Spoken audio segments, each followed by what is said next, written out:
Hey folks, this is Johnny. I got another cool tip for you here if you're tracking and you need Q mixes. Now, Q mixes are awesome, but the only caveat to a Q mix is that you are going to need an interface with multiple outputs.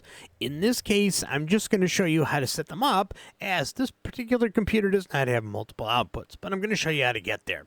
All right, so if you guys could, I'd really appreciate it if you would like this video, subscribe to my channel, and enable the notifications so that you know when these things are going to start.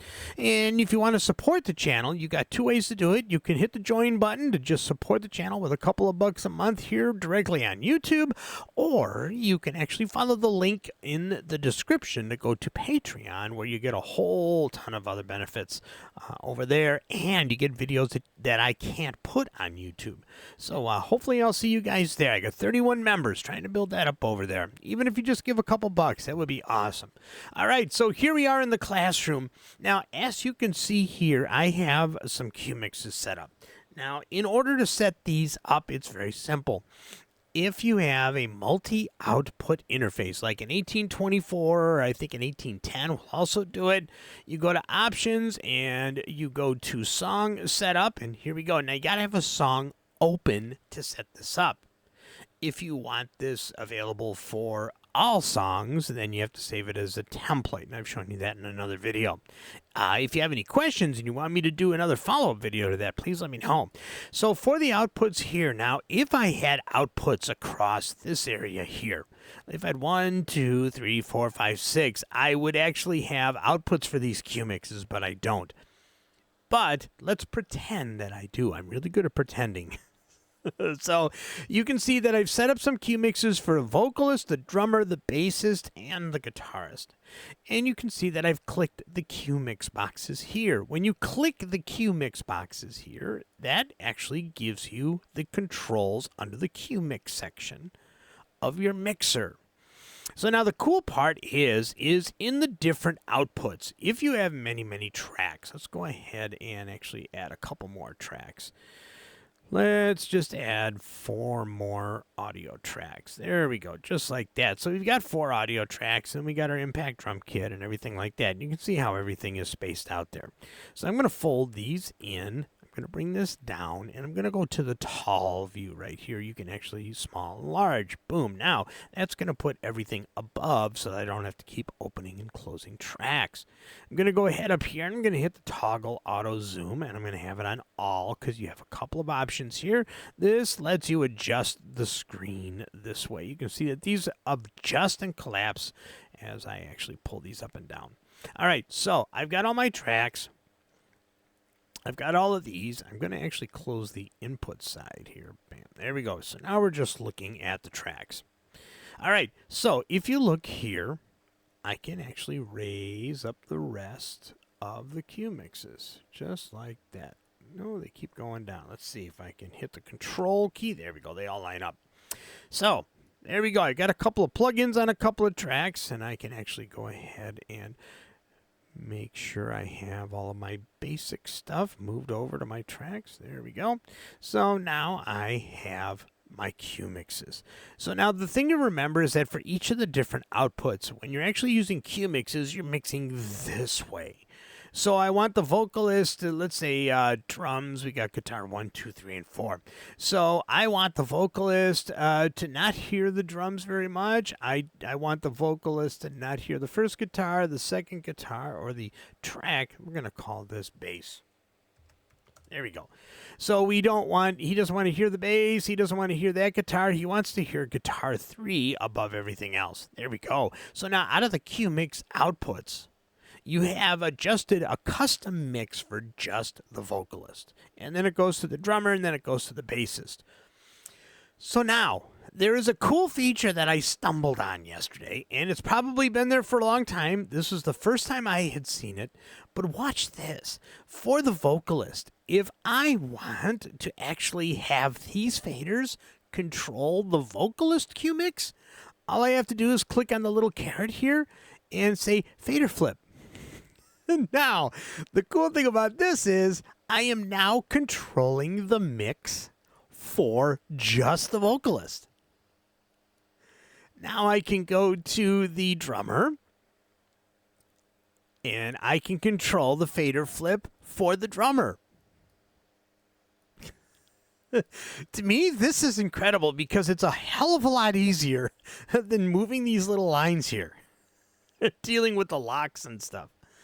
So there we go. That's done. So now I'm going to control the mix for the bassist, and we're going to say fader flip for the bassist, and he doesn't want the drums. He only wants the bass, and he wants all the guitars turned down. And for the guitarist, since he's using a couple of guitar amps and he's got a couple of his own channels, he doesn't want to hear much drums. He wants to hear a little bit of bass, but he wants to hear all of his guitars up high. So let's pretend he's got 4 cabinets. But if you think about this, this is actually quite cool to be able to turn the mixer into a mixer for the Q-Mix folks. For the folks that are getting their own custom mixes.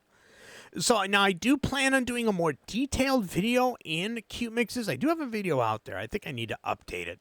And on my Mac, I've got a multi-output interface, and I can show you how to set that up. But if you're kind of grasping this now, this is a really cool option to be able to show the Q-Mixes for just the people one at a time that have their own independent mixes.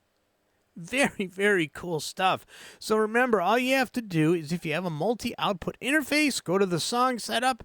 You can also get the song setup if you go to song and you go to song setup. Then you don't have to go through all that clicking, and you have the outputs. And like I said, usually I would have outputs 3, 4, 5, 6, 7, 8, and then I would have the vocalist going out of 3 and 4, the drummer going out of 5 and 6, and the bassist going out of 7 and 8, and the guitars would have to share. But what this does is you hook up a headphone amp for each of the individual people out of those outputs. Or if you have a if you have a multi-input headphone amp like one of the Behringer units, you can plug the 3 and 4 into inputs 1 and 2, 5 and 6 into inputs 3 and 4, and so on and so forth into that headphone amp, and then everybody gets their own mix. If you have an HP 60, you can use 2 of them out of the A and B, or you can plug them in directly in the 6 channels, so you can actually create 6. That's a really big setup, but it is possible to do. But the cool part is once you actually set up the Q-Mixes, you have a lot of control, and you don't have to worry about these lines. Some people don't, for me especially, having to flip my brain across left and right instead of using the console is a pain in the butt. But having this fader flip option for the Q-Mixes is so cool. Now I can turn it off. Now I'm back to my mix in the control room. So this is my mix for me. I want drums and bass, and I want my guitars down except for the solo guitar. That's me for the control room. And then my vocalist, and then my drummer, and then my bassist, and then my guitarist. It is very, very cool to be able to get past this mess here. And it's cool, it's functional, but it's always been visually messy to me to look at that. So it is awesome. So if you have any comments, please leave the comments in the bottom. I'd really like to start generating some more comments and getting into a discussion for people that like this setup, people that don't like this setup. If you have any questions, if there's any better options, so on and so forth, I would really love to hear from you in the comments area. And I want to thank everybody for the support. In one video, I had a comment from a guy that just thought I was so scatterbrained and I had no idea what I was doing, and I was attacking things that I didn't know. And he was right. He didn't like it, but he was right. And I put up a survey to see, do you guys like the free flow style? I attack videos, and I'm going to start putting this as a disclaimer. These training videos are freestyle. It's a home studio trainer show. It's not the dedicated videos that are just strictly this is what you do, period, and that's it.